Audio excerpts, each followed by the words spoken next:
በወሎ ቤት አማራ ቀጠና ወግዲ ግንባር ማካፍታ በተባለ አካባቢ ያገዙ ኃይል ስቦ በማስገባትና መውጫ ማምለጫዎችን በመቆለፍ በተወሰደ መብረቃዊ እርምጃ ያገዛዙ ጦር አከርካሪቱ ሰብሮ ሙሉ በሙሉ መሽመድመዱ ታውቋል።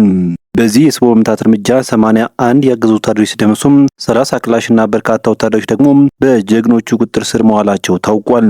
በሌላ በኩል በጎንደር ጠቅላይ ግዛት መነሻቸውን ከመገጭና ከጠዳ ከተሞች አድርገው በከባድ መሳሪያዎች ታግዘው ከጎንደር ከተማ ምስራቃዊ አቅጣጫ ዳዋና አምቦ በር አካባቢዎች ላይ በተንቀሳቀሱት ያገዙ ኃይሎች ላይ በተወሰደ ብርቱ የመከላከልና የመልሶ ማጥቃት እርምጃ የብልጽግናው ኃይል ክፉኛ መመታቱም ተነግሯል።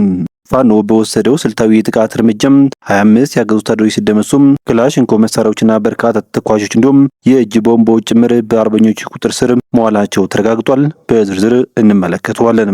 በሌላኛው መረጃችን ያገዙ ሰራዊት በደጋ ዳሞት በጀትና በድሮን የታገዘ ውጊያ ቢያደርግም በመጨረሻም በቀጠናው ያሉ የፋኖ ኃይሎች ባደረጉበት መጠነ ሰፊ ጥቃት ከባድ ጉዳትን አስተናግዶ ወደ ኋላ መመለሱ ታውቋል።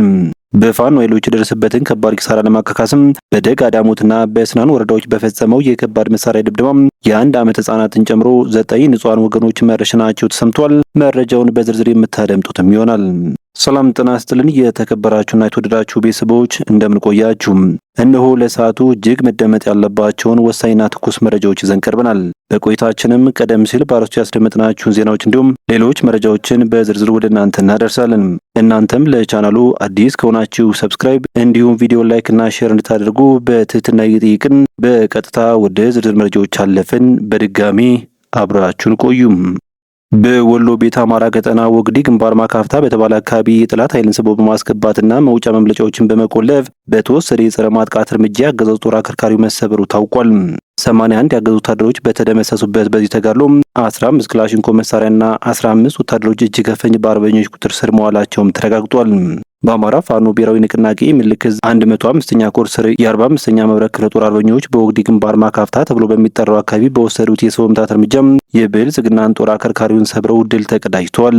አርበኞቹ በወግዲ ግንባር ማካፍታ ተብሎ በሚጠራው አካባቢ የጠላትን ጦር ስቦ በማስገባትና መውጫ ማምለጫ አቅጣጫዎችን በመቆለፍ በወሰዱት እርምጃ ጠላት ዳሽቆ እንዲቀር በማድረግ ነው ድል የተቀዳጁትም ተብሏል። 11ኛ እዝ 203ኛ ኮር 87ኛ ክፍለ ጦር ሰራዊት ትላንት ሐምሌ 10 ቀን 2018 ዓ.ም በድሮና በሌሎች መካኒዝም መሳሪያዎች ታግዞ ወደ ወግዲ ማካፍታ አካባቢ ተንቀሳቅሶ የነበር ቢሆንም ወደ አካባቢው በሚገባበት ወቅት ምንም አይነት እርምጃ ያልወሰዱትና ቀድሞው ቁልፍ ወታደራዊ ቦታዎችን በመቆጣጠር አድፍተው የነበሩት የ45ኛ ክፍለ ጦር አርበኞች ጠላት ወጥመዳቸው ውስጥ መግባቱን ካረጋገጡ በኋላ መውጫ መግቢያ በሮችን ክርችም አድርገው በመዝጋት የጥቃት ዶፋ ወርዱበታል ሲሉም የመረጃው ምንጮች ገልጸዋል። በዚህ ውጊያ ወደ አካባቢው ሲገባ ምንም አይነት ትንኮሳ ያልተፈጸመበት የጠላት ጦር አካባቢውን በቁጥጥር ስር አውየዋለሁ ፋኖ የለም በሚል ለኮሩ ሪፖርት ባደረገበት ቅጽበት ከየት መጣ ያልተባለ የጥይት ሀረር ዘንቦበታልም ብለዋል ምንጮቹም። በዚህ ተጋድሎ በተለይ በጠላት 11ኛ እዝ 203ኛ ኮር 87ኛ ክፍለ ጦር ስር ከፊት ለፊት የነበረችው 5ኛ ሬጅመንት ቀለበት ውስጥ ገብታ ሙሉ በሙሉ ስትደመሰስ፣ ቀሪ ክፍለ ጦሮችም ከባድ ኪሳራ ተከናንበው በትንትናቸውም ወጥተዋል። የብልጽግናው ጦር ከመካነ ሰላምና ከተለያዩ ቦታዎች ኃይል በመጨመር አስክሬንና ቁስለኛ ለማንሳት ቢሞክርም አርበኞቹ መንገዱን በአፈሙዝ ሰዓት ስላጠሩት የጥይት ራት ሆኖ ቀርቷል። በወደ ውጊያው ከተገደሉት በተጨማሪ 11 ወታደሮች ሲቆስሉም 14 ጥቁር ክላሽንኮቭ መሳሪያ፣ 1 ታጣፊ ክላሽ፣ 1 ራዲዮ መገናኛ፣ 20 እጅ ቦምብ፣ 2 የዲሽቃ ሸነሸል፣ 2000 ብሬን ተተኳሽ፣ 3000 የክላሽ ተተኳሽ፣ 10 የስናይፐር ካዝና እንዲሁም ሌሎች ወታደራዊ ትጥቆችና ቁሳቁሶች በአርበኞቹ ቁጥጥር ስር መዋላቸውም ተረጋግጧል። ይህ በእንዲህ እንዳለም ያገዙ ሰራዊት በፍላቂት ከተማ በታዳጊ ህጻናት ላይ አሰቃቂ ተከታታይ ያስገድዶ መድፈር ወንጀል መፈጸሙ ተሰማም። በሰሜን ወሎ ዞን መቄት ወረዳ ፍላቂት ከተማ ውስጥ ባለፉት ጥቂት ቀናት በታዳጊ ህጻናት ላይ ተከታታይነት ያለውና አሰቃቂ ያስገድዶ መድፈር ወንጀል መፈጸሙን ከአካባቢው የመጡ መረጃዎች አጋልጠዋል።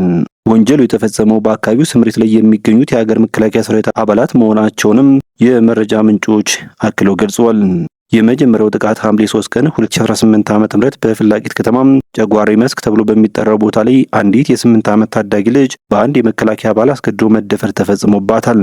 ታዳጊዋ በጥቃቱ ሳቢያ ለከባድ የጤና ቀውስ የተዳረገች ሲሆን በአሁኑ ወቅትም በሸዶ መቄት መጀመሪያ ደረጃ ሆስፒታል ራሷን አንስታ በሕክምና ላይ ትገኛለች ተብሏል። የሁለተኛው ጥቃት ደግሞ ሐምሌ 7 ቀን 2018 ዓ.ም በአራት ቀናት ልዩነት ሲሆን በፍላቂት ከተማ የድሮ ሐሙሲት ተብሎ በሚጠራው አካባቢ በተመሳሳይ መልኩም ሌላኛው የ9 ዓመት ታዳጊ ልጅ በሌላ መከላከያ አባል ያስገድዶ መድፈር ወንጀል ተፈጽሞባታል። ይህችም ታዳጊ በተመሳሳይ መልኩ በሸዶ መቄት መጀመሪያ ደረጃ ሆስፒታል ለሕክምና መግባቷን የአካባቢ ምንጮች ገልጸዋል። በሌላ በኩል በጎንደር ጠቅላይ ግዛት መነሻቸውን ከመገጭና ከተዳ ከተሞች ያደረጉ ያገዙ ኃይሎች በከባድ መሳሪያ ሽፋን ታግዘው ከጎንደር ከተማ ምስራቃዊ አቅጣጫ ዳዋና አምቦበር በተባሉ አካባቢዎች ላይ ተንቀሳቅሰው የነበር ቢሆንም ከወደ ፋኖ ብርቱ የሆነ የመከላከልና የመልሶ ማጥቃት እርምጃ ተወስዶባቸው ከባድ ኪሳራ መከናነባቸው ሰምተዋል። 23 ያገዙ ወታደሮች በተደመሰሱበት በዚህ ተጋድሎ በርካታ ክላሽንኮቭ መሳሪያዎች ከነትጥቋሾቻቸው በአርበኞቹ እጅ ገብተዋል ነው የተባለው። በአማራ ፋኖ ብሔራዊ ንቅናቄ ጎንደር ጠቅላይ ግዛት በላይ ዘለቀ ህዝብ በዳግማዊ ቴዎድሮስ ኮር ግዙፉ ጎንደር የበጋሻው ክፍለ ጦር ስም የአጼ ፋሲለደስ ብርጌድ አርበኞች ትላንት ሐምሌ 10 ቀን 2018 ዓ.ም ከመገጭና ከጠዳ ከተማ በከባድ የጦር መሳሪያ ሽፋን ታግዘው ከጎንደር ከተማ ምስራቅ አቅጣጫ ዳዋና አምቦበር ቀበሌዎች ተንቀሳቅሰው በነበሩ የብልጽግና ኃይሎች ላይ የመከላከልና የመልሶ ማጥቃት እርምጃ በመውሰድ አከርካሪውን ሰብረው ድል ተቀዳጅተዋል ተብሏል። ዳቦና አምቦበር ቀበሌዎች ላይ በተደረገው በዚህ ተጋድሎ የጠላት ሜካኒዝም መሳሪያን ከመጤፍ ያልቆጠሩት አርበኞቹ በራሳቸው ውጊያ ስሌት የጦር ውጊያ ግንባሩን በበላይነት በመቆጣጠር የጠላትን ጦር አፍረክርከውታል ሲሉም የፋኖ ምንጮች ገልጸዋል። በሌላ መረጃችን ያገዙ ሰራዊት በደጋ ዳሞትና በስናን ወረዳዎች በፈጸመው የከባድ መሳሪያ ድብደባ የአንድ ዓመት ህጻናትን ጨምሮ 9 ንጹሃኖች መረሸናቸው ሰማም። በእግረኛ ጦር በተደጋጋሚ ደርሰበትን ሽፈት ለመሸፈን ተስፋ የቆረጠውና በጀነራል መሐመድ ስማ የሚመራው ያገዙ ሰራዊት ላለፉት 3 ቀናት በደንበጫ በደጋ ዳሞት በስናን በማቻክል በቢቡኝና በደባይ ጮቄ ዙሪያ መድፍ ቢኤም ዙ 23ና ሞርተር በመጠቀም የዘፈቀደ ከባድ መሳሪያ ድብደባ የከፈተ ሲሆን በደጋ ዳሞት ነጩ አካባቢ በተተኮሰ ቢኤም ቅንቡላ የ1 ዓመት ከ6 ወር ህጻናት እናቶችን ጨምሮ 8 ንጹሃን ወገኖች በግፍ ተገድለዋል።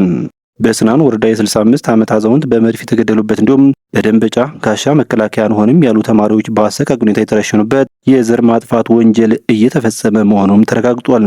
የብልጽግናውን ስርዓት ዕድሜ ለማራዘም የሚንቀሳቀሰውና ተስፋ የቆረጡ ያገዙ ሰራዊት በጎጃም የተለያዩ ቀጠናዎች በንጹሃን አርሶ አደሮች በመኖሪያ ቤቶችና በማሳዎች ላይ የከባድ መሳሪያ ድብደባውን አባብሶ መቀጠሉም ታውቋል። በዚህም በትናንትናው ዕለት ማለትም ሐምሌ 10 ቀን 2018 ዓ.ም በስናን ወረዳ ወይን ውሃ ቀበሌ በአርሶ አደሩ ማሳና ንብረት ላይ ከምሽቱ 12 ሰዓት ጀምሮ የተተኮሰው ከባድ መድፍ የዚሁ የጥፋት ማሳያም ተደርጓል። ነጭ ውሃ ተብሎ በሚጠራው አካባቢ የሰፈረው ያገዙ ሰራዊት ከብራቃት የደቀነው ቢኤም ቅንቡላ ንጹሃን በሚገበያዩበት ሐሙስ ገበያ ላይና በመኖሪያ ቤቶች ላይ ያረፈ ሲሆን በጥቃቱ 8 ንጹሃን ወገኖች በግፍ ተጨፍጭፈዋል ሲሉም የአካባቢ ምንጮች ገልጸዋል።